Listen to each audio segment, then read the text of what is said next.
The boards of both Fleming and St. Lawrence colleges have approved an integration framework that sets out steps to a full integration. Framework. Approved by both boards. A framework that no one has seen. Welcome back to Only Mergers in the Building. I'm Miles Mercer, faculty member, accidental detective, and someone who has now spent more time reading consultant reports than marking assignments. With me, Alex, cynic, believes frameworks should exist in the physical world. Taylor, optimist, believes frameworks should at least be emailed to someone. let's start with the obvious. The April 10 news release said the boards approved an integration framework. So we asked for it. We asked faculty, we asked staff, we asked administration, we asked board members. And everyone said the same thing.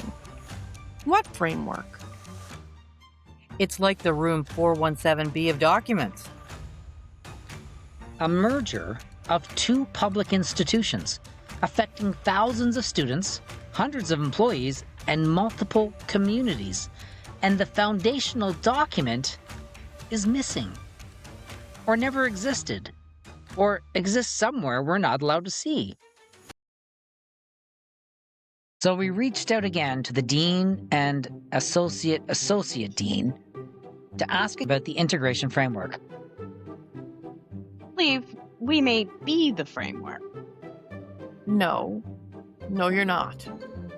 We have been aligning ourselves to reflect its structure. You haven't seen it? But we've heard about it. Who has seen the framework?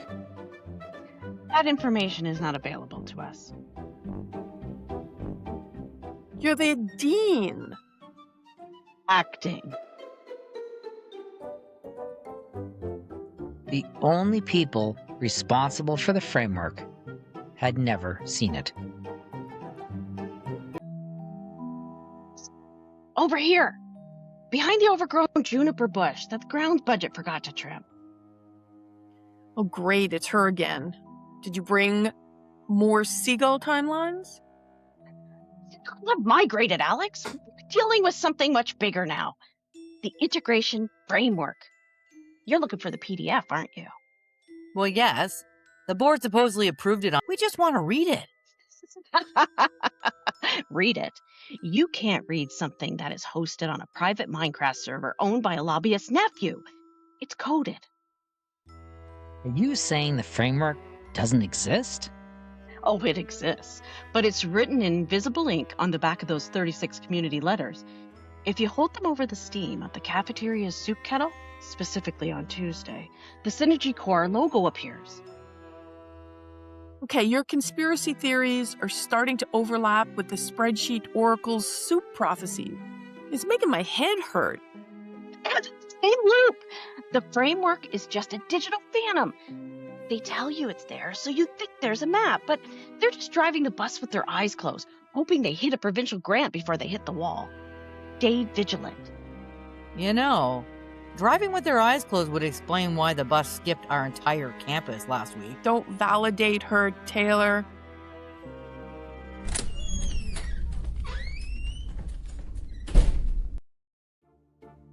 In our search for the missing integration framework, we stumbled into the office of Extended Horizons, and there we met Arthur, the director of Extended Horizons and custodian of the strategic plan. The only man in the building who still smiles. It's deeply unsettling. He was wearing a polo shirt with SLC and 5 embroidered on the chest, but someone had hand-stitched +3 next to it in green yarn.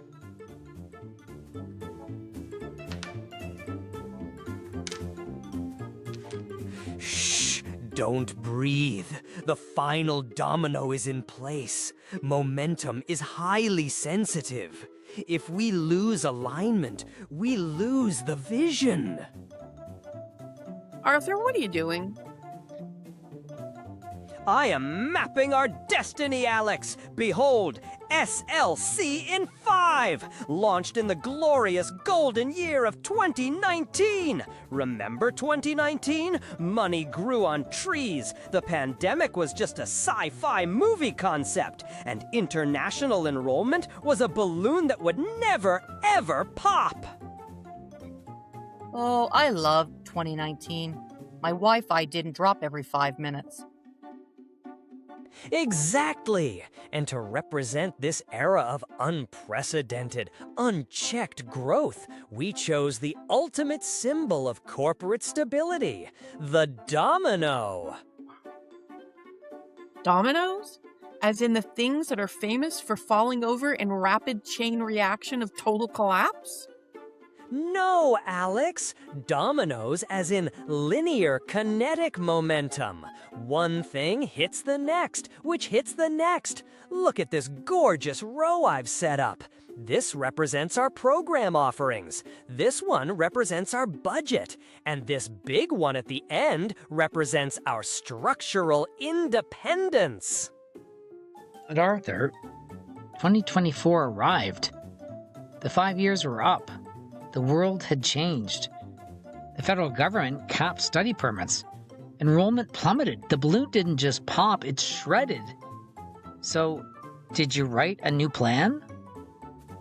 Write a new plan? In this economy? Do you know how much a new plan costs? No, we did something far more agile. We took the 2019 plan, tacked 3 more years onto the end of it, and called it SLC in 5 plus 3. Plus 3? So, SLC in 8? We don't use the number 8, Taylor. It lacks synergy. 5 plus 3 tells the community. Our priorities haven't changed. We've just decided to let the dominoes stand there for 36 more months. But the dominoes didn't stand there. By January 2025, you suspended 55 program intakes, 40% of our programming. You laid off 30 faculty the day before due diligence was done, and now you're merging with Fleming. The chain reaction already happened. It's not a collapse, Alex. It's a transitional kinetic event. Watch.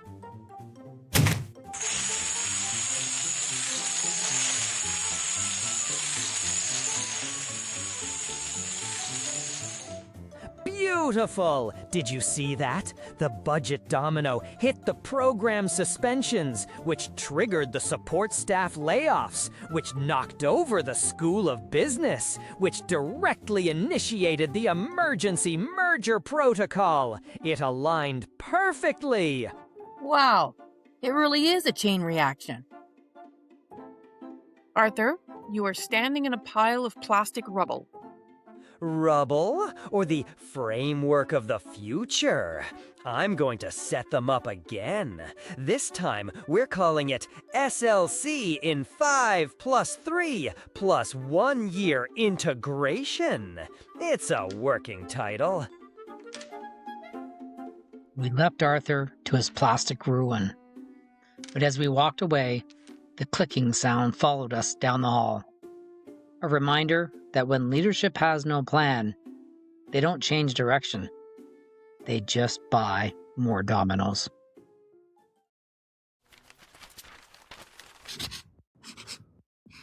Here's the thing. Our collective agreement is not vague about this. It requires participation. It requires consultation. It requires being brought to the table. Like in the letter of understanding that was negotiated in 1991 to require a task force for mergers. Or Article 2, staffing decisions must consider program viability and community needs. Article 7, Union College Committee must be consulted on local application of the agreement. Article 11, workload changes require process. Article 27, Layoffs require justification and transparency. And mergers. They're the mother of all changes in operation. And yet, no consultation, no framework, no table, just a news release. So if the integration framework isn't public, maybe it's hiding in plain sight in the Synergy Core Efficiency and Accountability Review.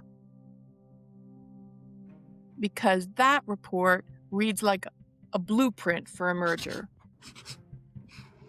Let's look at the language. The president has actually said these things in staff broadcasts. Reposition Cornwall and Brockville as learning centers.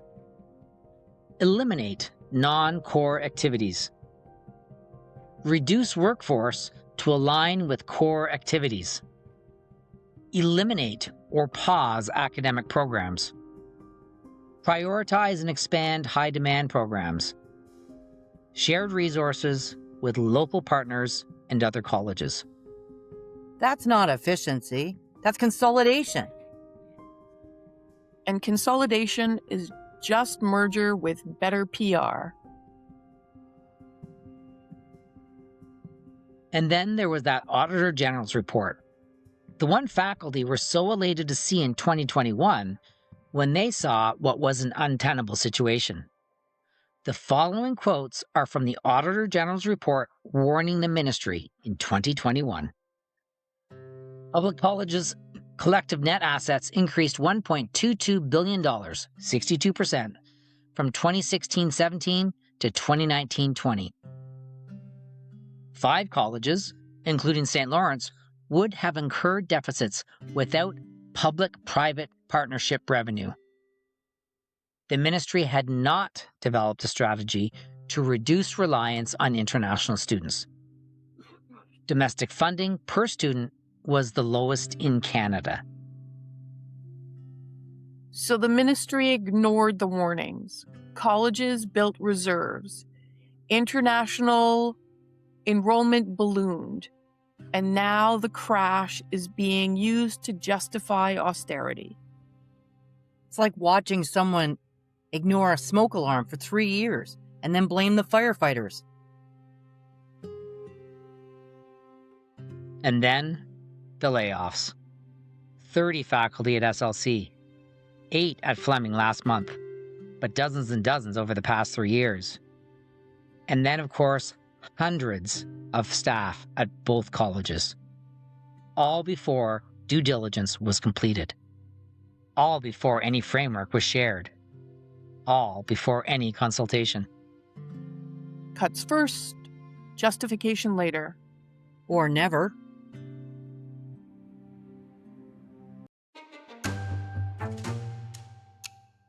Next time on Only Mergers in the Building, we go looking for the missing Bernie and Old collaborative submission, the sector-wide efficiency plan that might explain everything.